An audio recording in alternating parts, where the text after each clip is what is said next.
Welcome to Infidelity Truths. Before we dive into today's gripping story, please take a second to like this video and subscribe to our channel. Your support helps us create more thrilling stories just for you. Let's begin. I caught my wife cheating with a real estate mogul, and now her betrayal has exposed a citywide scandal. I zipped my suitcase and double-checked that I had everything I needed for my upcoming business trip. As I made my way downstairs, I could hear Mia's voice coming from the kitchen.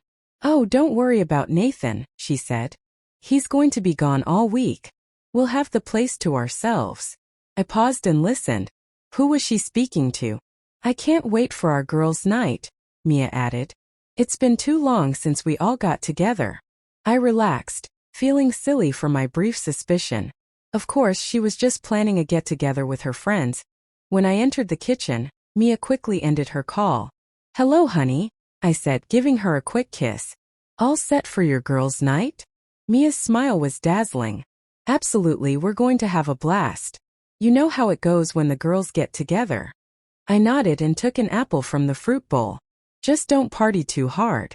Remember what happened last time?" She laughed and waved her hand dismissively. "Oh, Nathan, you worry too much. We're all grown women. We can handle ourselves." I shrugged and took a bite of my apple. "If you say so. Anyway, I better get going. My flight's in a few hours." Mia hugged me, her perfume lingering in the air. "Have a safe trip, honey. I'll miss you." As I drove to the airport, I couldn't shake the sense that something was wrong. Mia had been distant recently, always on her phone, working as an influencer. But I trusted her. We'd been married for 5 years, and I was certain she loved me. At the airport, the woman behind the check-in counter frowned while typing on her computer. "I'm sorry, Mr. Carter, but there appears to be an issue with your flight," she said. I leaned forward, concern creasing my brow. "What kind of issue?" She turned the screen toward me. "Your flight has been canceled due to unexpected weather conditions. We can rebook you for tomorrow, but there are no more flights departing today." I exhaled. "Is there actually nothing available?" She shook her head, apologizing. "I'm afraid not, sir. The storm system is very severe." I thanked her and stepped back from the counter, pulling out my phone to call my boss. "Hello, John? Yes, it's Nathan. Listen, my flight's been canceled. No, they won't be able to get me out until at least tomorrow." "I know, and I apologize. Is there a way to reschedule the meeting?" After a few minutes of back and forth, we agreed to postpone the trip completely. I hung up, feeling both relieved and frustrated. Then an idea hit me. Why not surprise Mia? I could get some wine, maybe her favorite takeout, and join their girls' night. With a smile, I went back to my car. The drive home was quick, and traffic was mercifully light. I stopped at our favorite wine shop and purchased a bottle of the expensive red Mia loved. When I approached our house, I noticed a few unfamiliar cars parked on the street. I muttered to myself, "That looks like quite the party." I parked a little way down the street, not wanting to spoil the surprise. As I walked toward the house, I could hear music thumping inside. The curtains were drawn, but I noticed flashes of light, as if someone had set up a party lighting system. I unlocked the front door and quietly slipped inside. The music was louder now, accompanied by laughter and voices. I placed the wine in my bag and moved toward the living room. That's when I overheard it. A man's voice, low and husky, saying something I couldn't quite understand. My heart started to race. What was happening? I moved closer to the living room, the pit in my stomach growing with each step. The door was slightly ajar, so I peered through the crack. What I witnessed shattered my world. My wife, Mia, was in the arms of another man. They were kissing passionately, their hands caressing each other's bodies. Around them, 3 other women were in various stages of undress, laughing and drinking. I pushed open the door, my hands shaking. "Mia!" My voice came out like a hoarse whisper. The room fell silent and all eyes turned to me. Mia's face, flushed with alcohol and arousal, turned into a sneer. "Nathan," she said, her voice dripping with contempt, "you're not invited." The man holding her, whom I now recognized as Richard Blake, a local real estate mogul, laughed. "Well, if it isn't the cuckold himself." I stood there, frozen, as the reality of the situation hit me. My wife, the woman I loved and trusted, had been unfaithful. Not just cheating but hosting an orgy in our home. "How long?" I managed to choke out. Mia rolled her eyes, removing herself from Richard's arms. Oh please. As if you didn't know. One of the other women, who I vaguely recognized as Claire Thompson, laughed. He had no idea, right? What a pathetic situation. My face burned with humiliation and rage, my hands clenched into fists at my sides. Richard walked up to me, his smug grin making me want to punch him. Listen, Nathan, why don't you be a good boy and run along? The adults are having fun here. Something inside me snapped. I pulled out my phone and began recording. What the hell are you doing? Mia shrieked, lunging for the phone. I kept it out of her reach. Getting evidence, I said with a cold voice. Now everyone get out of my house. Richard laughed. Or what? You'll cry to mommy? I met his gaze, letting my rage and disgust show. No, I'm going to take legal action against all of you. I'm sure your wives would be very interested in this footage. The women's smiles faded. They began scrambling for their clothes, suddenly appearing less confident. I turned to Mia. As for you, don't bother returning. We're finished. She opened her mouth to argue, but I interrupted her. I said, we're done. Get your belongings and get out. You have until I return to leave, or I'll have you removed without further notice. I turned and walked out of the house, getting into my car. I could hear shouting and arguing from inside. I didn't care. I drove away, my mind racing with plans for revenge. Mia and her friends believed they could humiliate me and get away with it. They were about to discover how mistaken they were that I drove aimlessly for hours, my mind replaying the scene I'd witnessed over and over.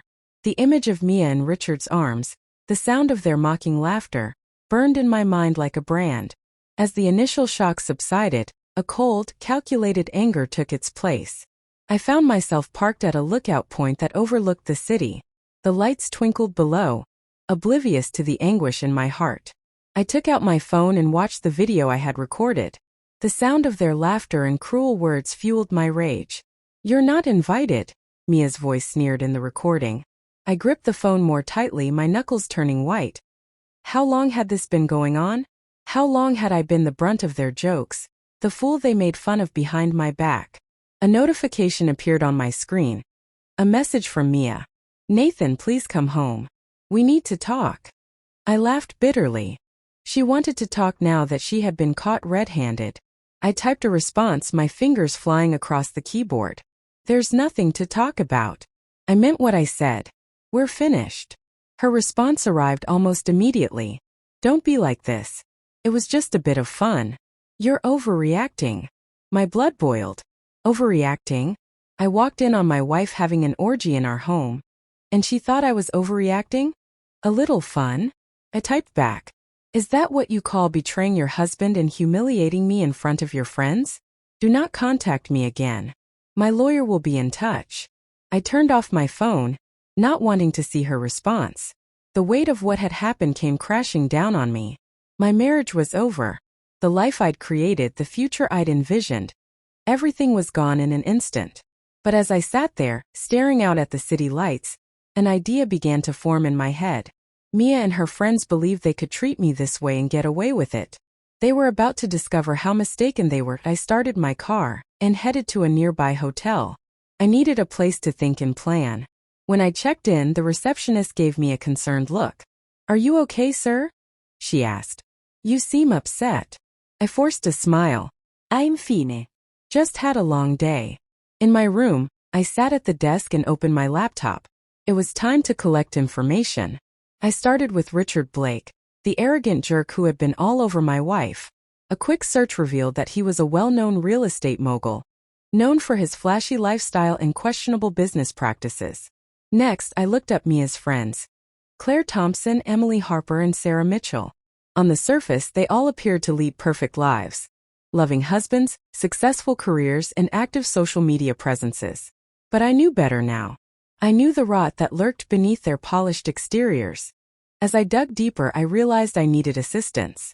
This level of in-depth investigation was beyond my abilities.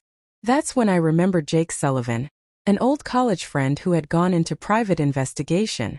I hadn't spoken with him in years, but if anyone could help me, it was Jake.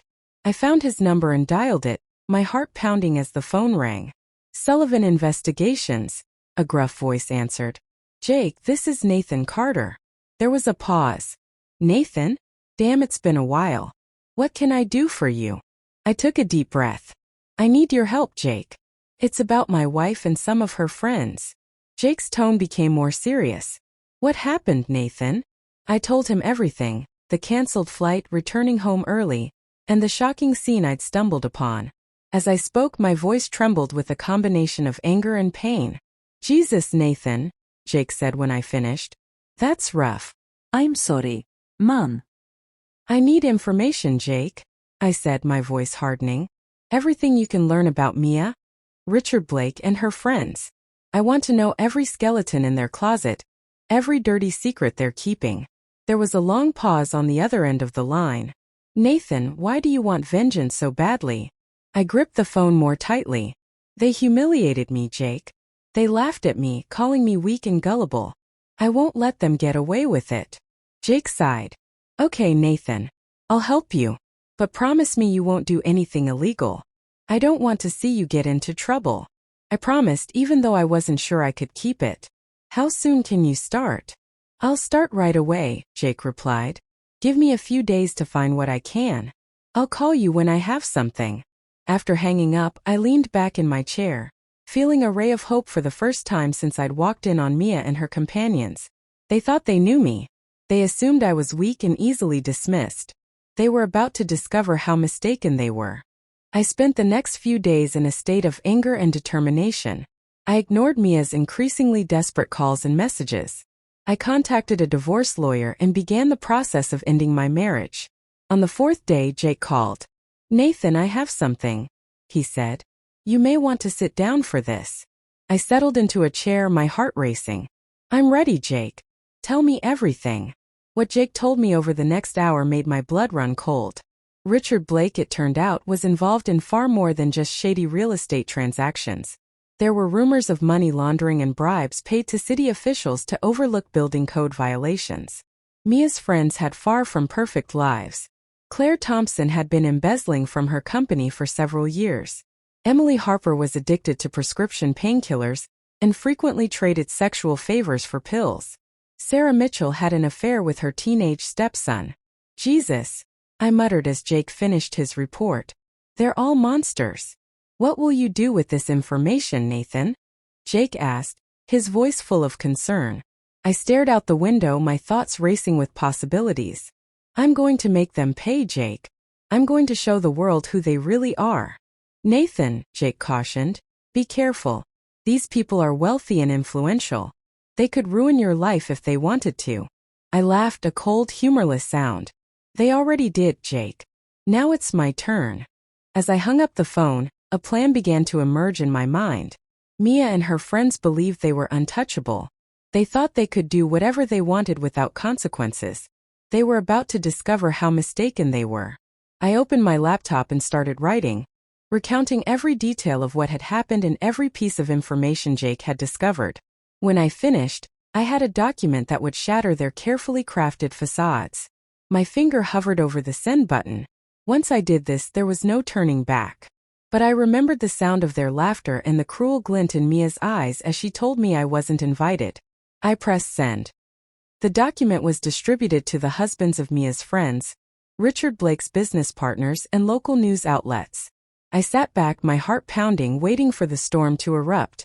It didn't take long. Within hours, my phone was buzzing with notifications. The scandal caused an uproar on social media. I watched from a distance as their idyllic lives crumbled around them. Mia called, her voice frantic. Nathan, what did you do? How could you do this to me? I laughed. How could I? How could you, Mia? You brought this upon yourself. As I hung up, I felt a weight lift off my shoulders. The road ahead would be difficult, I knew that. However, for the first time since that fateful night, I felt in control. Mia and her friends had assumed they could walk all over me. They were about to discover how wrong they were. The next morning, I awoke with a sense of purpose I hadn't felt in years. The initial shock and pain of Mia's betrayal had turned into a cold, unwavering resolve. I checked my phone and scrolled through the notifications. The story had taken off overnight, just as I'd hoped. I opened my laptop and started digging deeper. Jake's information had been extremely valuable, but I knew there had to be more. I started with Richard Blake. A quick search turned up a wealth of negative press. Complaints from tenants about unsafe living conditions and whispers of bribery and corruption. I compiled it all into a dossier that painted a damning picture of the man Mia chose over me. Next, I focused my attention on Claire Thompson. Her company's stock had plummeted following the discovery of her embezzlement. I found forum posts from angry investors demanding answers. I added their comments to my growing file. Emily Harper's addiction had made front-page headlines. I discovered old police reports, incidents that had been overlooked as her influential family discreetly concealed DUIs and public intoxication. Not anymore. And Sarah Mitchell, her affair with her stepson had set off a firestorm of controversy.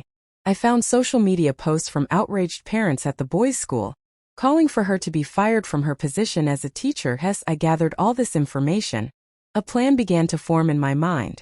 Exposing their secrets was only the first step. Now I needed to ensure they felt the full consequences of their actions. I picked up the phone and called Jake's number. He answered on the second ring. "Nathan, what's up?" "Jake, I need more," I said, my voice tight and determined. "We've only scratched the surface." Jake sighed. "Nathan, don't you think you've done enough? The story is everywhere. Their lives are in shambles." "That's not enough," I growled. "I want to know everything. Every dirty secret, every skeleton in their closet. Can you do this for me?" There was a long pause. "Nathan, this is dangerous territory. These people have money and connections. They could ruin your life." I laughed bitterly. "They already did, Jake. Now it's my turn. Will you help me or not?" Another pause. "Okay, Nathan. I'll dig deeper. See what else I can find." "Thank you, Jake. I owe you." After hanging up, I returned to my laptop. I had work to do. I started by creating fake social media accounts, intending to use them to spread the word further. As I worked, my phone received a text from Mia. "Nathan, please. We need to talk. This has gone too far." I ignored it, concentrating on my task. Hours passed as I meticulously constructed my case against them, gathering evidence and strategizing my next steps. By nightfall, I had a comprehensive plan. I'd released the information in stages, maximizing damage, first their personal lives, then their careers, and finally their reputations. As I closed my laptop, a smile appeared on my face. Mia and her friends believed they knew me. They were about to discover how mistaken they were. The next morning, I awoke early, ready to put my plan into action. I checked my phone and saw several missed calls from Mia and her friends. I deleted them without listening. I called Jake. "Morning, Nathan," he answered, sounding tired. "Can't sleep. What's the latest?" Jake sighed. "It's chaos out there, man. Richard Blake is under multiple investigations. The feds are now involved. Claire Thompson has been suspended pending an internal audit. Emily Harper's husband filed for divorce this morning. And Sarah, well, the police are investigating the situation with her stepson." I nodded. "Good. They're getting what they deserve." "Nathan," Jake's voice was hesitant. "Don't you think this is enough? You've made your point." I gripped the phone more tightly. No, jaque. "It's not enough. Not yet." After hanging up, I opened my laptop and went to work. I had more ammunition to deploy. First, I focused on Richard Blake. I'd withheld some of the most damning evidence, waiting for the right moment. Now, I leaked documents proving he knowingly rented out apartments with dangerous mold infestations, putting families at risk. Next, I turned to Claire Thompson. I released emails revealing she had been cooking the books for years, implicating several other high-ranking executives in her company. For Emily Harper, I had saved the most shocking revelation for last. I anonymously informed a tabloid about her secret love child, hidden away at a private Swiss school. And Sarah, I paused again. The situation with her stepson was already tense, but I remembered her cruel laugh and the disdain in her eyes. I sent an anonymous email to the local news station, implying the full scope of her relationship with the boy. Phone buzzed incessantly while I worked. I ignored calls from Mia and her friends, but one name caught my attention. Richard Blake. Curiosity got the better of me. I answered. "You son of a..." Richard's voice was a low growl. I laughed coldly, without humor. I'm not doing anything to you, Richard. Your own actions are catching up to you. I'll destroy you, he snarled. When I'm done with you, you'll wish you were never born. Bring it on, I said, my voice steady. You've already taken everything from me. I have nothing more to lose. I hung up, my heart racing. Richard's threat should have frightened me, but instead it fueled my determination. I wasn't about to back down now. Hours passed as I continued to strategically release information, watching the chaos unfold. By evening, my phone was ringing nonstop. I ignored most of the calls, but when Jake's name appeared on the screen, I answered. Nathan, things are out of control, Jake said, his voice urgent. There are reporters camped outside your home. Mia is being hounded everywhere she goes. Richard Blake is issuing threats. You have to be careful.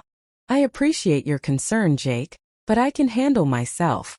After hanging up, I sat back and considered my next move. The seeds of discord had been planted.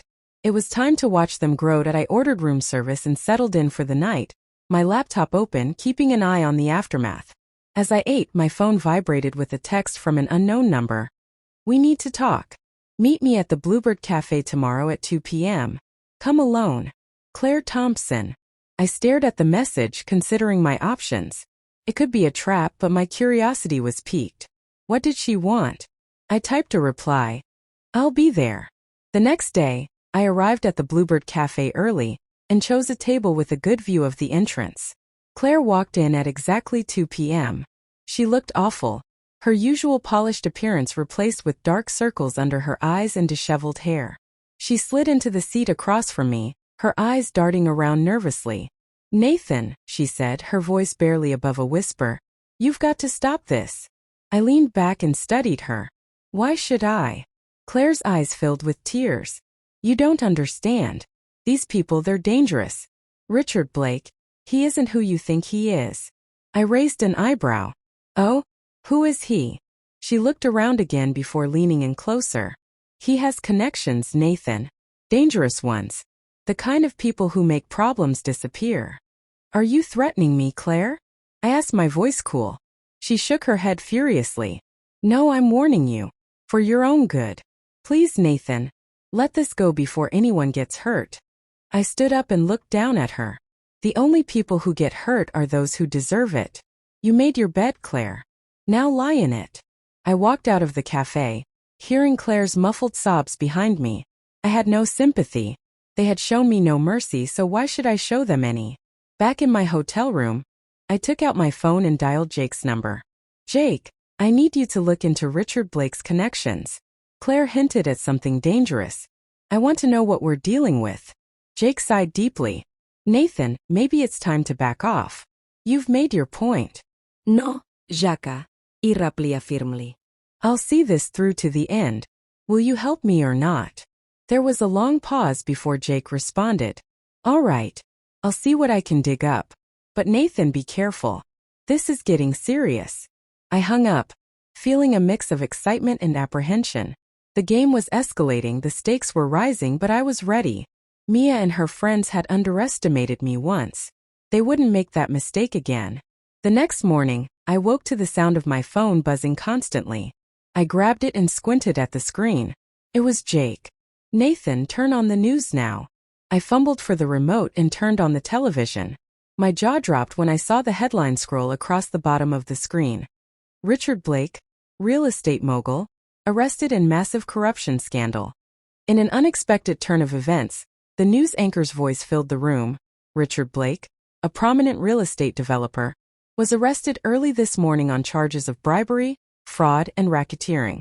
According to sources close to the investigation, anonymous tips helped uncover a vast network of corruption involving city officials and dangerous criminal elements. I sat back, a combination of satisfaction and disbelief washing over me. I had started the ball rolling, but this exceeded my wildest expectations. My phone buzzed again. It was Mia. What did you do? Her voice was shrill and panicky.